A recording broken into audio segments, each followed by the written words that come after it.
Ya sabéis que Thomas Piketty pues es el economista de moda, o al menos lo ha sido en los últimos meses. Es un economista que ha escrito este bestseller mundial, Capital en el siglo XXI, más de 100.000 copias vendidas alrededor del mundo, se agotó en Amazon, en la Feria del Libro de Madrid, pese a que no está traducido al español, solo en inglés y en francés también se agotó.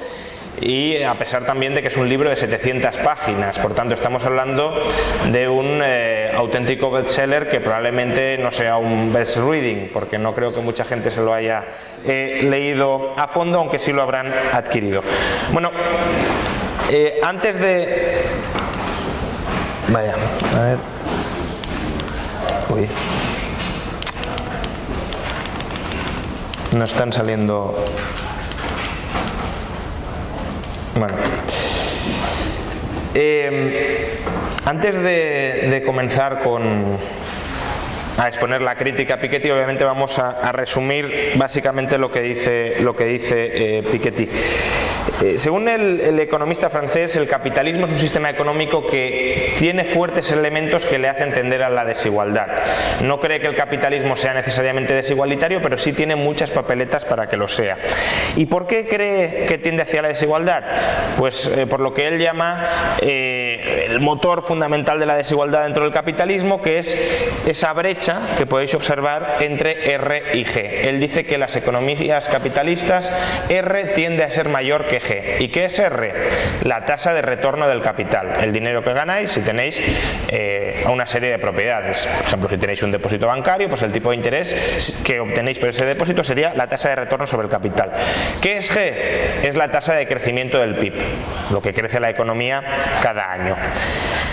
Entonces, él dice que esta brecha entre R y G, entre la tasa de retorno del capital y la tasa de crecimiento de la economía, contribuye a la desigualdad en dos fases.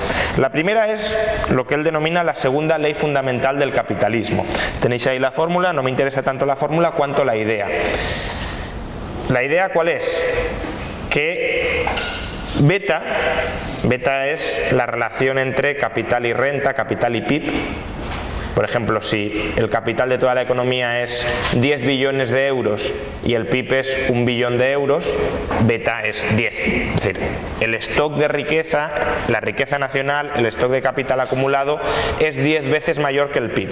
Bien, pues esta beta, que si lo pensáis es como una especie de medición en términos relativos de cuánta riqueza hay en un país, medimos la riqueza en un país en relación con la producción anual de ese país. Esta beta depende de dos elementos.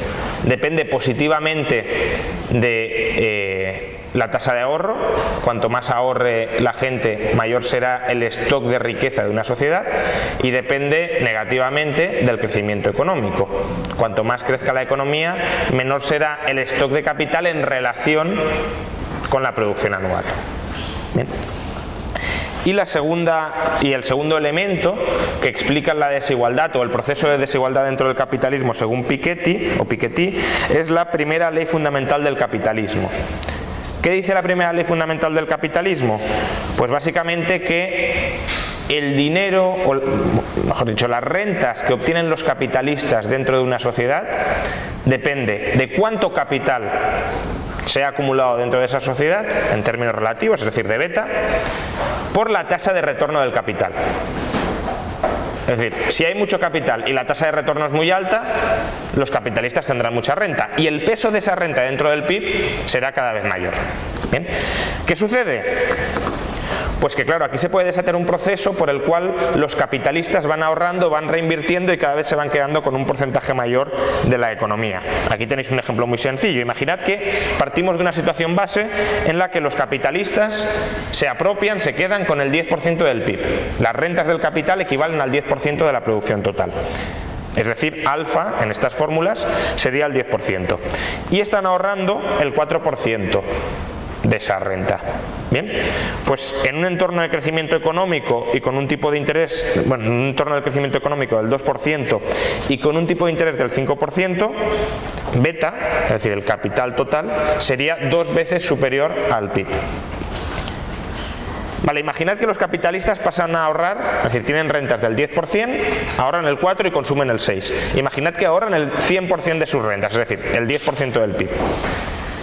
Solo por ese aumento de su ahorro ya lograrán que el stock de capital, beta, crezca del 200 al 500% en relación con el PIB. Es decir, el stock de capital pasará a ser 5 veces la renta total. Si el tipo de interés se mantiene en el 5, pasarán de apropiarse del 10% de todas las rentas al 25% de todas las rentas.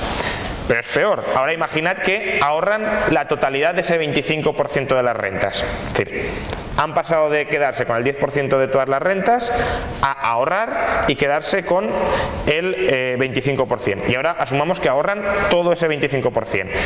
Beta, en tal caso, se elevaría al 1250%, es decir, el stock de capital sería 12,5 veces la renta de un país.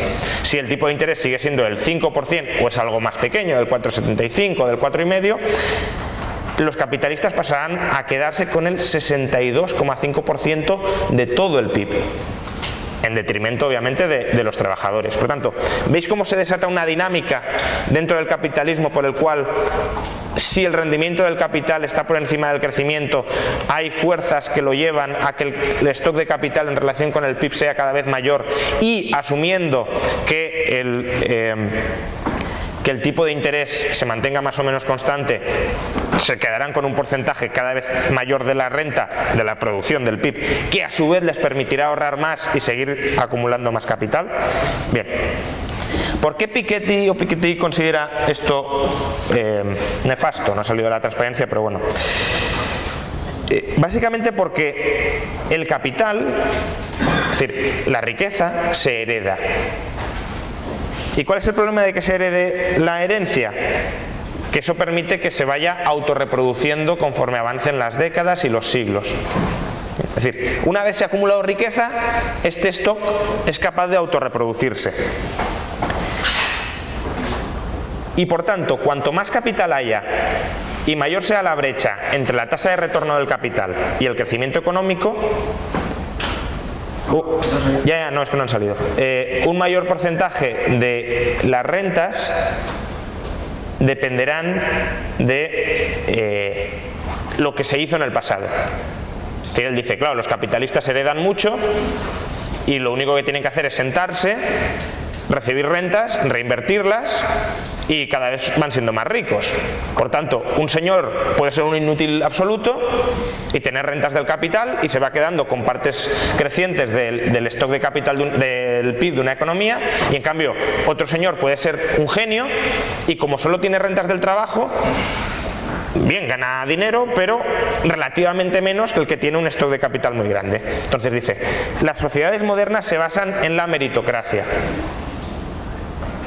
Y claro, ¿tiene mérito que un señor solo por sentarse encima de lo que ha heredado tenga más renta que un señor que es un genio y que contribuye a generar mucha riqueza? Parece que no. Entonces dice, la acumulación de capital tiende a minar o socavar las bases de la sociedad meritocrática sobre las que se basan las democracias modernas. Y esto además es especialmente preocupante en términos de desigualdad, porque aunque más capital no significa más desigualdad, imaginad que todos aquí tenemos la misma cantidad de capital, pues todos seríamos perfectamente iguales, pero él constata que históricamente la propiedad del capital está mucho más desigualitariamente distribuida que las rentas del trabajo, un poco lo que ha comentado antes José Ignacio del Castillo. Por ejemplo, en Estados Unidos, país al que él califica de país de alta desigualdad, el 1% más alto, como comentábamos, tiene entre el 12-13% del PIB. En cambio, tiene entre el 35 y el 40% de todo el stock de riqueza. Bien, pero es que el 10% más rico tiene el 35% del PIB, de la renta, de la producción anual, y en cambio el 70% de la riqueza. ¿Bien? Veis que la concentración es mucho más abismal. O vayámonos al 50% más pobre, supuestamente más pobre de la sociedad, tiene el 25% del PIB y solo el 5% de toda la riqueza. Entonces, veis que la brecha la desigualdad dentro de la distribución del capital es mucho más acusada. Por tanto, ¿qué pasará si el capital cada vez se va acumulando más y va explicando un porcentaje cada vez más grande de la distribución de la renta? Que la distribución de la renta sea cada vez más desigualitaria. Bien, entonces, su propuesta, la propuesta de Piketty, ¿cuál es? Crear un impuesto global sobre la riqueza. Un impuesto global sobre la riqueza que él cifra en hasta el 10% del stock de capital para los 1000 millonarios. Es decir, para la gente que tiene una riqueza de más de 1000 millones, él llegaría a proponer hasta un impuesto sobre la riqueza del 10%, de manera que estas tendencias desigualitarias se corrijan. Bien. Esta es la tesis fundamental del libro, hay algunos detalles más, pero bueno, es lo básico. Ahora voy a exponer en 3 vertientes las críticas que se le pueden dirigir al libro. Una serie de críticas se pueden lanzar contra el modelo económico que utiliza Piketty para explicar cómo funciona el capitalismo. Otra serie de críticas se le pueden lanzar a su interpretación histórica, es decir, cómo está interpretando los datos y cómo está interpretando la evolución del capitalismo en los últimos siglos. Y el tercer bloque de críticas se le pueden lanzar a sus propuestas de política económica. Bien, el principal error económico de Piketty es que adopta una perspectiva del capital que yo llamaría backward looking, frente a una perspectiva del capital forward looking. ¿Cuál es la diferencia entre estas dos? Piketty considera que el capital que tenemos es fruto de haber acumulado mucho ahorro en el pasado. Tiene una visión. Él no dice que el capital sea dinero, eso lo tiene claro, son activos financieros, viviendas, tierras cultivables, etc. Pero la visión de cómo se crea y cómo se acumula el capital, si os fijáis, por la segunda ley del capitalismo era: cuanto más ahorramos, más capital hay. Es decir, tiene la visión del capital como un cerdito donde vamos metiendo moneditas y se va acumulando. Eso es un enfoque backward looking. El capital presente hoy es el resultado, el valor, mejor dicho, para que quede más claro, el valor del capital hoy depende del ahorro pasado. ¿Bien? Y esto, como ahora luego veremos, es un disparate. ¿Bien? Frente a este enfoque backward looking, ¿cuál deberíamos adoptar? Un enfoque forward looking. ¿Qué es el enfoque forward looking? Reconocer que el valor del capital depende de las rentas futuras que esperamos que produzca el capital. Por ejemplo, si vosotros vais a comprar unas acciones, ¿de qué creéis que depende el valor de esas acciones? De lo que se espera que gane la empresa en el futuro. Es decir, de la capacidad de generación esperada de riqueza en el futuro de esa empresa, corregido porque esos beneficios son futuros, son arriesgados y por tanto no es lo mismo pájaro en mano que ciento volando. Por tanto aplicáis un cierto descuento. Es decir, si yo os digo, ¿qué preferís? ¿1.000 euros hoy o 1.000 euros en 10 años? Me diréis, 1.000 euros hoy. ¿Cuántos tendría que rebajar los 1.000 euros hoy para que preferiríais 1.000 euros en 10 años? Es decir, si os diera 500 hoy, ¿preferiríais 1.000 euros dentro de 10 años o 500 euros hoy? Bueno, pues dependería, ¿bien? Pero ahí lo que veis es que estáis descontando el valor futuro, ¿no? Es decir, no valoráis lo mismo, valoráis mucho más lo de hoy que lo del futuro, ¿bien? Entonces, cuando vais a comprar una empresa, por ejemplo, lo que os planteáis es: ¿cuántos beneficios creo que va a conseguir esta empresa? ¿Cuántos beneficios puedo lograr yo que consiga esta empresa durante los próximos años y con qué riesgo o a qué riesgo me expongo por comprar esta empresa? Y el precio máximo que estáis dispuestos a pagar depende de esta valoración que habéis efectuado. La empresa en el pasado pudo ganar mucho dinero, pero si esperáis que no gane dinero en el futuro, por mucho capital que se haya acumulado, es decir, por mucho que se haya ahorrado, se haya reinvertido en esta empresa, por mucha historia que tuviera, no valdrá nada o prácticamente nada. Un caso muy claro y muy sonoro o sonado en el último año fue el caso de Kodak. Kodak fue una empresa que lo fue todo en la fotografía y fue una de las empresas con mayor estabilidad, más punteras, con más ganancias durante la década de los 60, 70. Bien. Kodak quebró. Kodak tenía muchos bienes de capital, tenía muchos activos. ¿Creéis que esos activos valían lo mismo en los años 60, 70 u 80 que cuando empezaron a aparecer las cámaras digitales, le empezaron a disputar el mercado a Kodak y por tanto los beneficios que se esperaba que generaran esos activos se desplomaron? ¿O vale lo mismo una empresa que está quebrada que una empresa sin quebrar? Que una empresa que Es más, ¿creéis que vale lo mismo Kodak después de quebrar, o una vez anunciado la quiebra, es decir, ha anunciado que no va a tener beneficios futuros suficientes, o una startup como Facebook que prácticamente o como Google, que es un garaje y que lo único que tiene son perspectivas y expectativas de beneficios futuros? Es decir, que no tiene prácticamente activos. Tienes un garaje y 2 ordenadores. ¿Qué creéis que vale más? ¿Kodak quebrada con edificios, muchos activos, también muchas deudas, etcétera?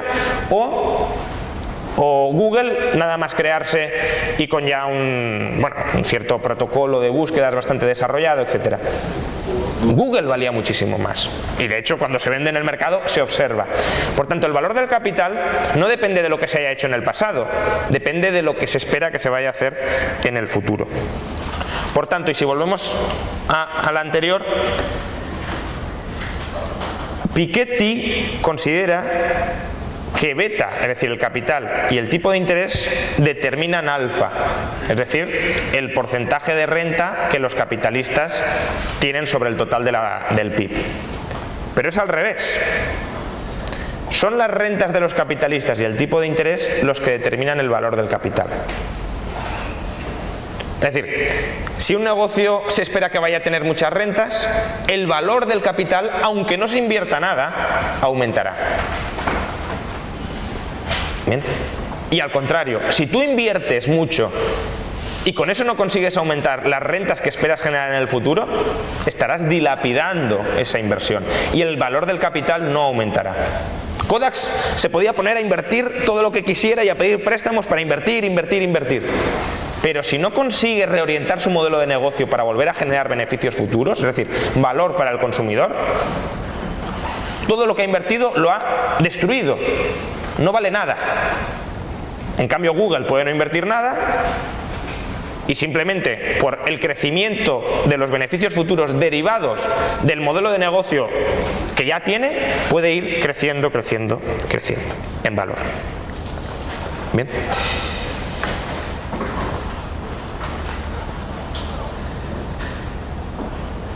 Y justamente también por esto, es decir, al final, vuestra riqueza ¿de qué depende? Esta es la idea clave. ¿Vuestra riqueza de qué depende?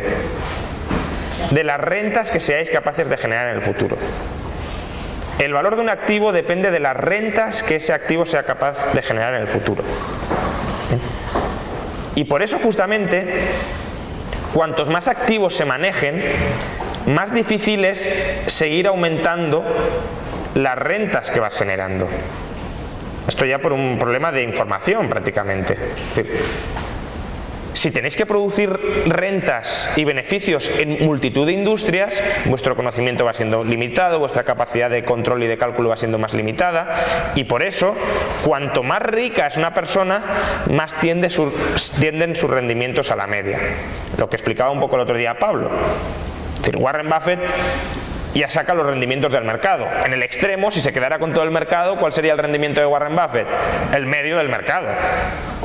Bien. Si invirtiera un poquito mejor que todos los otros inversores juntos, lo cual es muy dudoso, porque cada vez es más complicado invertir bien adicionalmente, pues quizá aumentara un poquito la rentabilidad. Pero en general tendería a la media. Bien. En cambio, si tú compras porciones muy pequeñitas de capital y te encuentras con un Google, con un Facebook, etcétera, obtienes rendimientos astronómicos. Bien. Bien, ¿esto qué implica?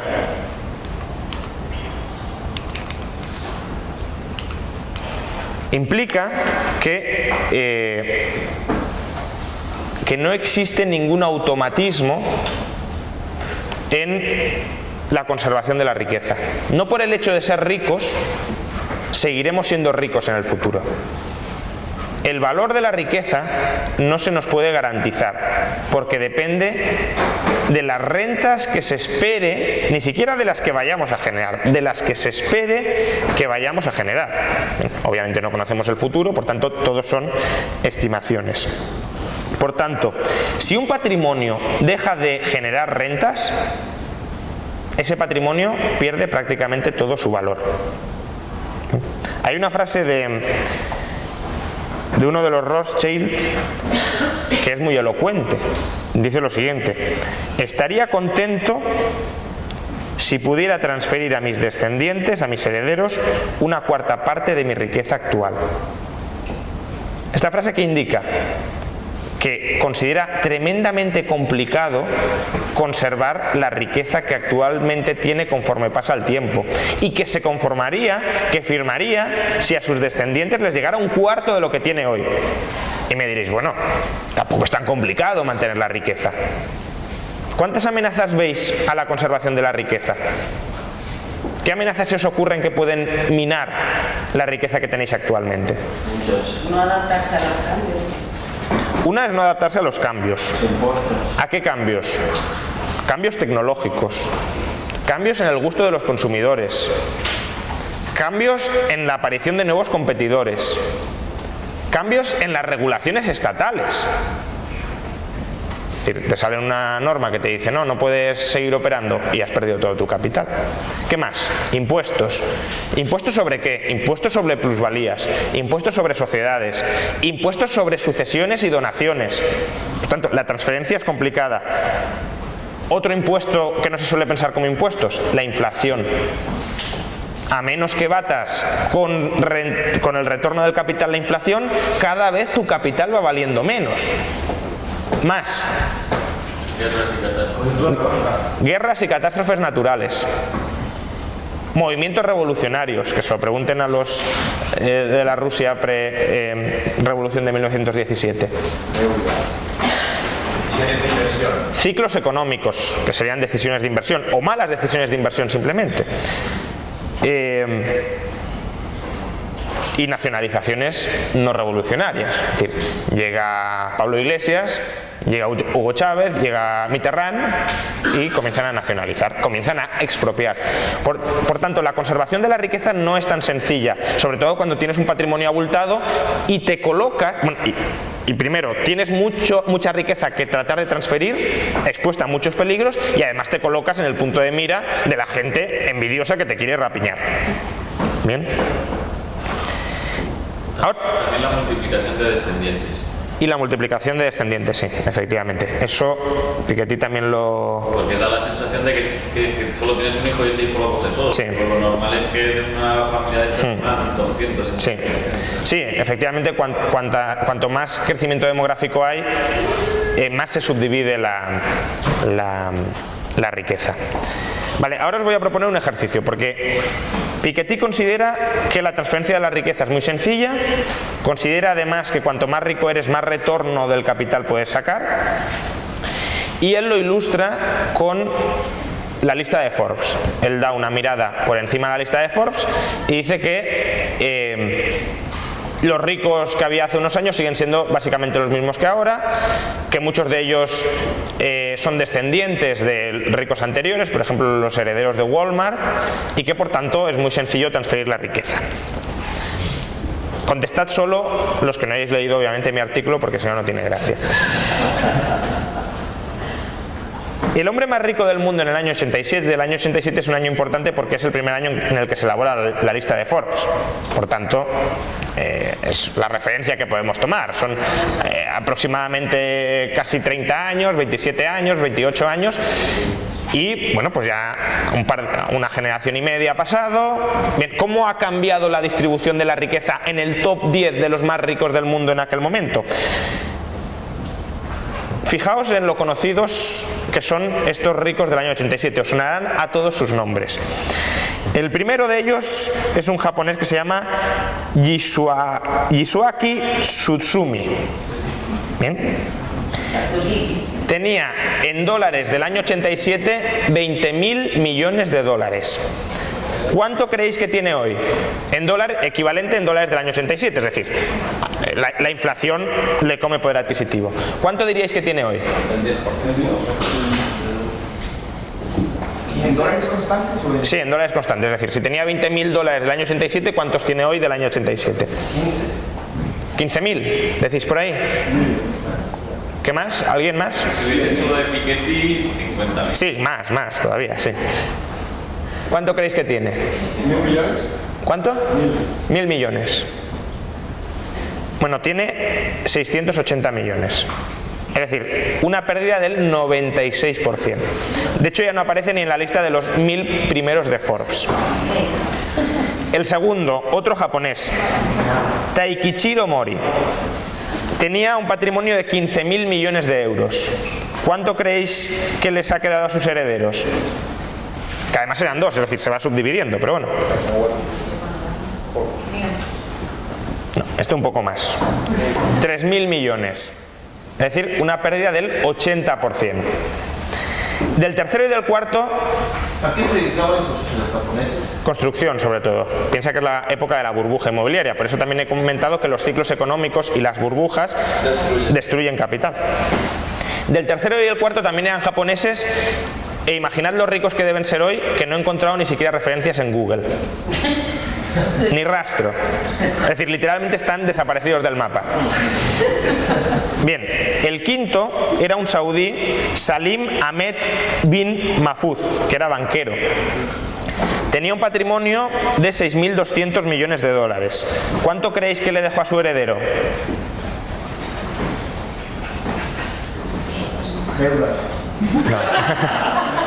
No, a este le fue algo mejor que a los anteriores. Le quedaron 1.700 millones, solo perdió el 72%. Sexto, los hermanos Roysick tenían un patrimonio de 6.000 millones de dólares. ¿Cuánto creéis que les dejaron a sus herederos? Que de nuevo aquí se va subdividiendo, pero bueno, en agregado. No, a estos les fue muy bien. 12.200 millones, es decir, duplicaron su patrimonio. ¿Sabéis a cuánto equivale esto en rendimiento medio anual real? Es decir, ¿qué retorno sacaron sobre el capital? Porque Piketty dice que la media es del 7% anual, que es verdad. Y dice que los ricos, como son más ricos, pueden sacar más del 7%. Duplicar en estos años, ¿a cuánto creéis que equivale? 2,7%. Es decir, estos que les fue tan bien sacaron un 2,7%. En el séptimo lugar estaban los hermanos Reichman, 6.000 millones de dólares. ¿Sabéis cuánto les queda a sus herederos? Bueno, esto es todavía más sonado. En el año 92, estos hermanos lo perdieron todo. Se declararon en bancarrota.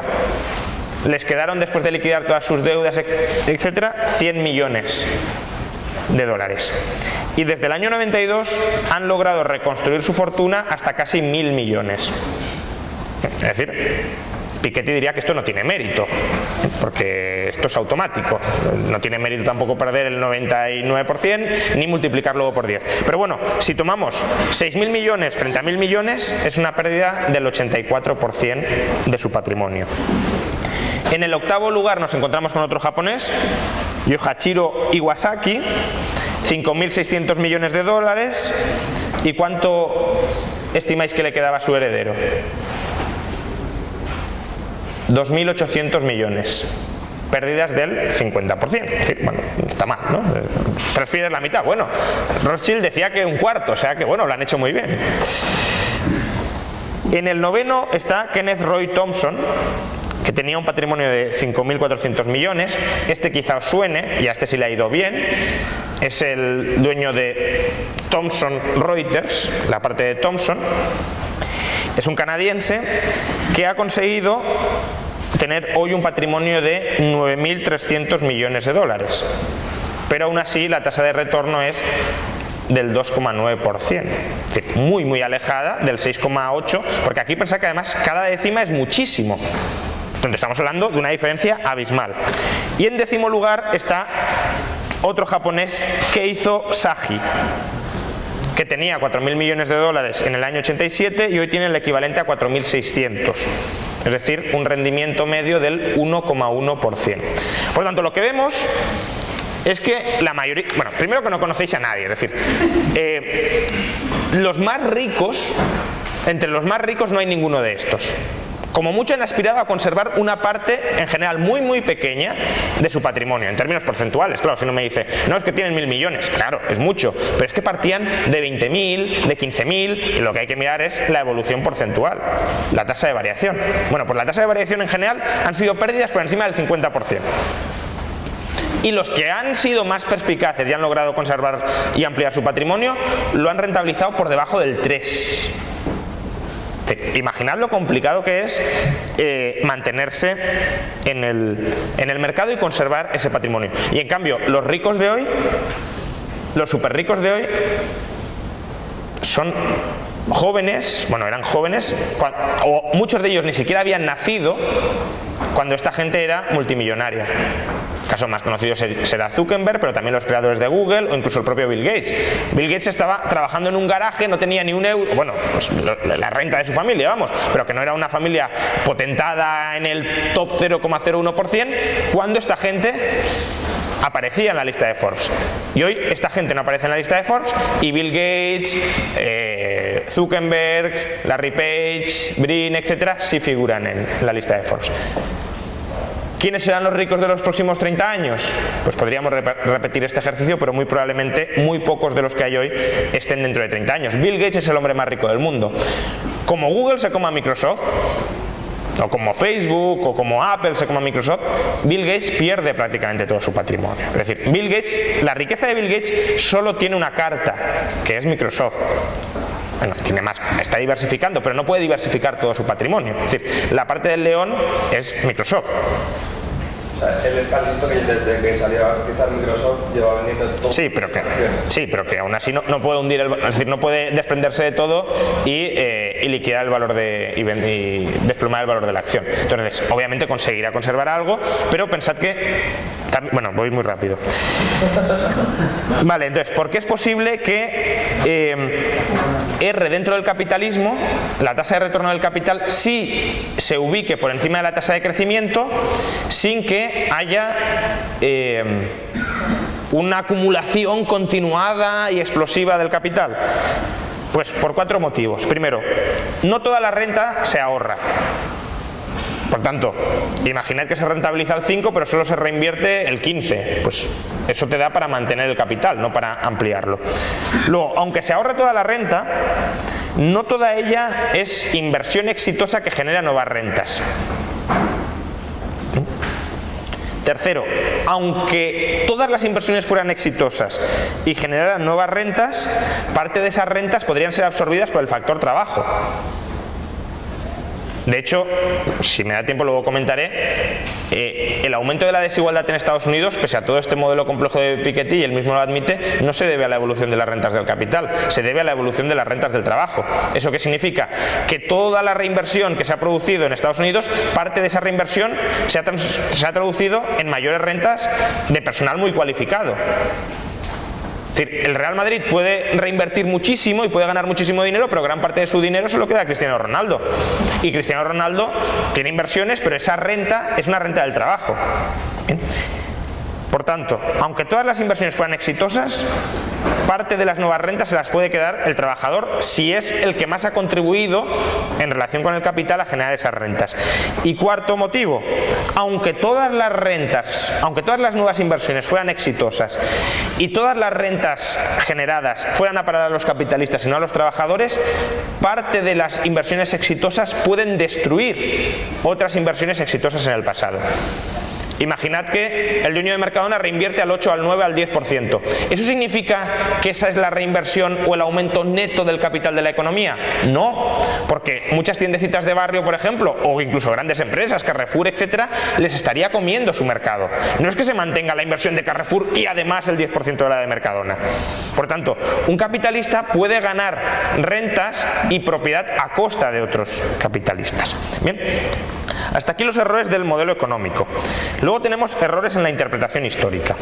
Aquí tenéis el gráfico de Piketty, que este gráfico creo que es muy útil, donde representa el crecimiento económico desde el comienzo de la humanidad, el crecimiento económico anual desde el comienzo de la humanidad hasta la actualidad. Veis que el crecimiento económico está sistemáticamente, el mundial, por debajo del 4%. Y aquí tenéis el tipo de interés, que es la tasa de retorno del capital, y veis que está entre el 4 y el 5%. Bien. Aún tomando que desde el año 0 desde el comienzo de la humanidad la economía ha crecido a este pico, que veis que obviamente no lo ha hecho, es decir, al 4%, asumimos un crecimiento económico del 4% anual desde el comienzo de la humanidad, y que el tipo de interés ha estado desde el comienzo de la humanidad en el 4,5%, veis que durante buena parte ha estado en el 5 y por encima del 5, pero bueno, tomemos R 4,5, crecimiento económico 4. Bueno, según estos datos, beta debería ser de 15.000. ¿Sabéis en cuánto está beta hoy? En 6. Por tanto, hay una pequeña diferencia. En realidad tendría que ser mucho mayor, del orden de varios miles de millones. Bien, pero he tomado los supuestos más conservadores. Bueno, en los supuestos más conservadores, según este gráfico, debería ser de 15.000 y es de 6. Esto es a lo que conduce el modelo de Piketty, que obviamente es falaz. Por cierto, este gráfico, como nota curiosa, sí es muy útil para tumbar las ideas de Keynes y de Marx de que la tasa de retorno dentro del capitalismo es decreciente. Veis que la tasa de retorno dentro del capitalismo se mantiene estable en el 4 o 5% desde el origen de la humanidad. ¿Por qué? Porque la tasa de retorno no depende únicamente de la productividad marginal del capital, sino de la preferencia temporal y de la aversión al riesgo. Simplemente como nota curiosa. Bien.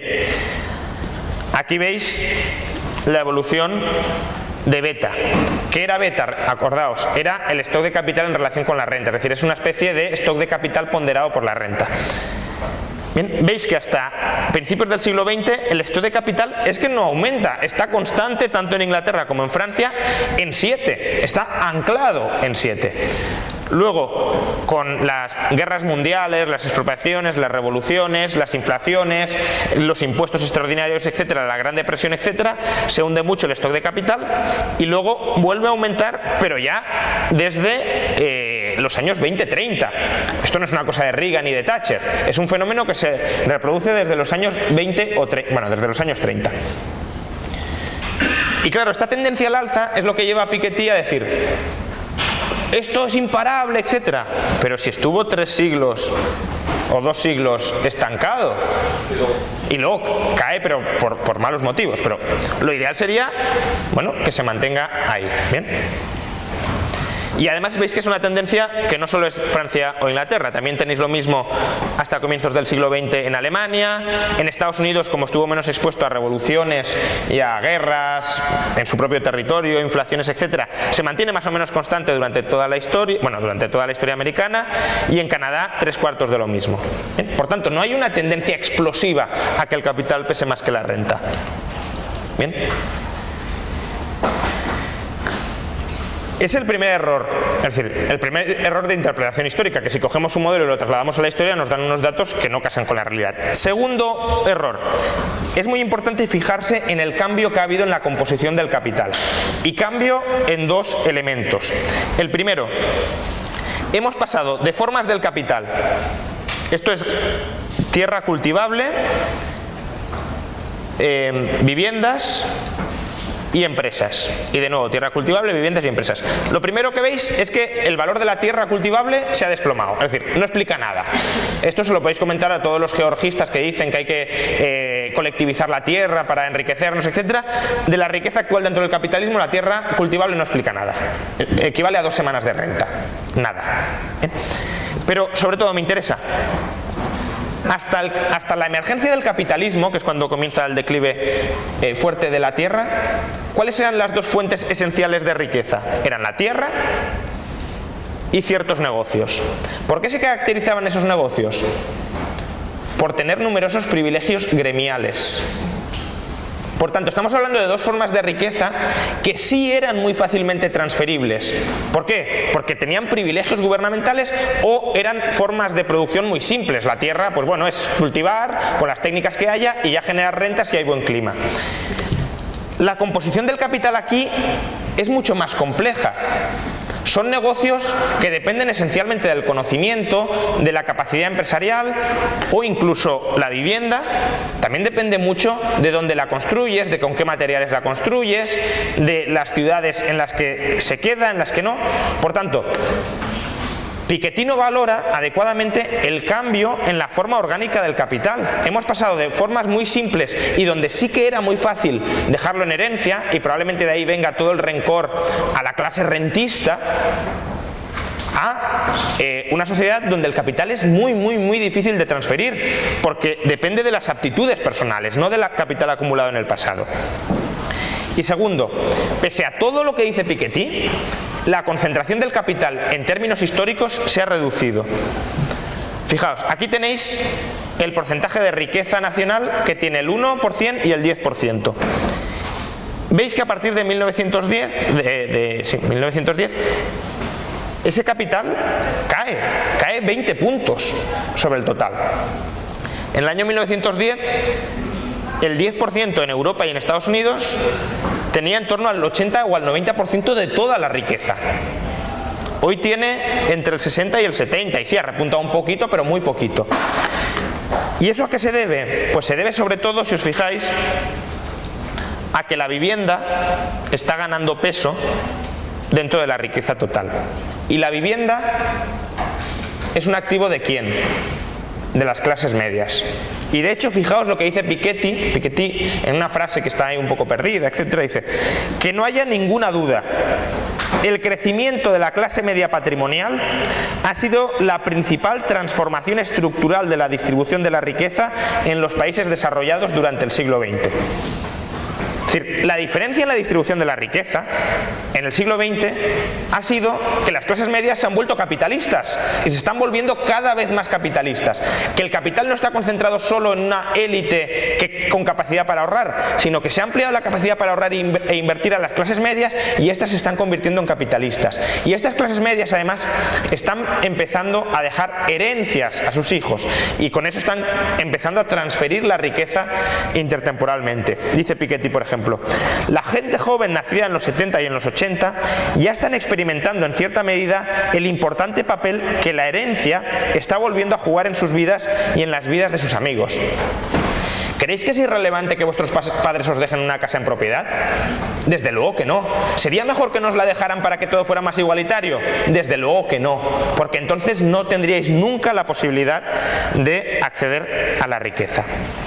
Y luego, como os comentaba, el tercer error en la interpretación histórica de Piketty es que el aumento de la desigualdad desde los años 70, con todos los matices que ha explicado antes José Ignacio, no se debe a las rentas del capital, se debe a las rentas del trabajo. En 1929, la renta principal del 1% más rico de Estados Unidos era la renta del capital. Hoy, las rentas del capital solo son la principal fuente de renta para el 0,01%. Las rentas del trabajo explican 2/3 del aumento de la desigualdad. Por tanto, todo este modelo súper complejo de Piketty diciendo que el capitalismo tiende a la desigualdad por la acumulación de capital, y al final resulta que la desigualdad que ha habido se explica por rentas del trabajo, no por rentas del capital. Bien. Y vamos ya, último punto, los errores de sus propuestas económicas. Como digo, Piketty desea crear un impuesto global sobre el capital progresivo entre el 2 y el 10% del capital. La finalidad de este impuesto, muchos podéis pensar, bueno, es coger riqueza, redistribuirla, que las clases pobres mejoren, etc. Piketty es consciente de que esto no funciona. Piketty dice que la finalidad de este impuesto sobre la riqueza no es que los pobres se vuelvan más ricos, es que los pobres se vuelvan más pobres, porque él reconoce, que los ricos se vuelvan más pobres. Él reconoce que la recaudación por este impuesto sobre la riqueza sería del 2% del PIB o algo así, es decir, nada. Pero dice, si impedimos que los ricos se vuelvan más ricos, la igualdad aumenta, claro, es decir, la finalidad es destruir riqueza. Pero es que además él incluso llega a llamar al rentista un enemigo de la democracia, para que os fijéis la dosis de radicalidad. Pero es que en realidad todavía es peor. Él estima un 2% de recaudación asumiendo que puede extraer directamente la riqueza. Pero ¿vosotros creéis que si el gobierno de Estados Unidos nacionaliza Facebook, el valor de Facebook se mantiene? Mañana no vale nada. Por tanto, ¿por qué? Y Zuckerberg probablemente se vaya a otro lado y monte otra cosa. Bien, o surja otra, o no será Zuckerberg, pero surgirá otra red social que acaparará todo ese valor. O si Google quita de en medio a los dueños el gobierno quita de en medio a los dueños de Google y se pone a sustituir a los ingenieros de Google por funcionarios, etcétera, ¿vosotros creéis que Google mantendría su valor? No valdría nada y esos ingenieros irían a otro lado y crearían otra cosa. Y lo mismo con Apple y lo mismo con las grandes empresas. Por tanto, es muy difícil, por no decir imposible, que el gobierno extraiga valor nominal del capital. Y Piketty cuenta que sí puede, pero es que aun pudiendo, que no puede, solo recauda el 2%. Por tanto, la finalidad no es redistribuir la riqueza, sino destruir la riqueza. Y destruir la riqueza, porque además, pensad, imaginad que valoramos una caña de pescar en 1000 pescados, porque decimos, bueno, esto es lo que puede sacar en los próximos años y vamos pescando, etcétera.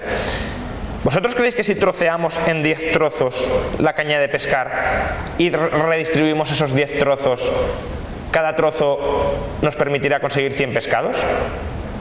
Hemos destruido la caña de pescar, eso ya no vale para nada. Por tanto, no podemos traer las rentas del futuro al presente y redistribuirlas, porque son rentas que todavía no existen. El valor del capital es una valoración actual de lo que se producirá en el futuro, no producción futura que ya esté disponible. Y por último, si toda la tesis de Piketty fuera cierta, es decir, si fuera verdad que la rentabilidad del capital sistemáticamente estuviese por encima de la tasa de crecimiento económico, ¿cuál creéis que sería la propuesta política más inteligente ahora mismo? No el impuesto global sobre la riqueza. Bueno, incluso mejor, privatizar las pensiones. Permitir que los trabajadores se incorporen a ese motor fundamental del capitalismo, que es que la tasa de retorno va sola y incrementa su retorno sistemáticamente. Pero, qué casualidad, Piketty valora la privatización de las pensiones y fijaos qué dice. A la hora de comparar los méritos del sistema de reparto y del sistema de capitalización, hay que tener en cuenta que el retorno del capital resulta extremadamente volátil. Sería muy arriesgado invertir todos los ahorros para la jubilación en los mercados financieros globales. El hecho de que R sea mayor que G como media no significa que eso sea cierto para toda inversión individual. Es decir, después de habernos dicho que está chupado, que es facilísimo ser capitalista, que basta con sentarte encima del capital, dice, no, pero esto si lo hace un trabajador igual lo pierde todo. Por tanto, no es tan sencillo. Y si no es sencillo y la reinversión del capital tiene dificultades extremas, ¿cómo dice que ser capitalista no tiene mérito? ¿Cómo dice que las rentas que genera el capital no dependen del mérito? Claro que dependen más que del mérito, del éxito que tenga el capitalista a la hora de invertir, reinvertir y mantener en activos correctos el capital invertido. Bien. Por tanto, como conclusión, el modelo de Piketty, el libro de Piketty es un mal modelo económico porque no entiende adecuadamente la relación entre capital y renta.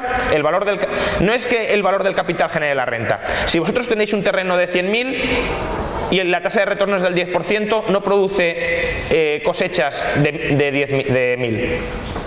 El valor de un terreno es 10.000 porque produce cosechas de 1.000 y se descuenta al 10%.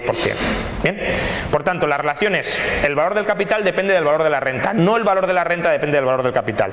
Segundo, es una mala interpretación histórica porque no valora adecuadamente la emergencia de la clase media patrimonial y el cambio en la composición del capital, desde formas de riqueza muy simples a formas de riqueza muy complejas, y sus recomendaciones políticas, si las entiende, si entiende que sus recomendaciones políticas solo sirven para destruir riqueza, para volver a un país más pobre, pero no le importa porque la desigualdad es un mal contra la democracia, dice, con el que hay que acabar. Muchas gracias.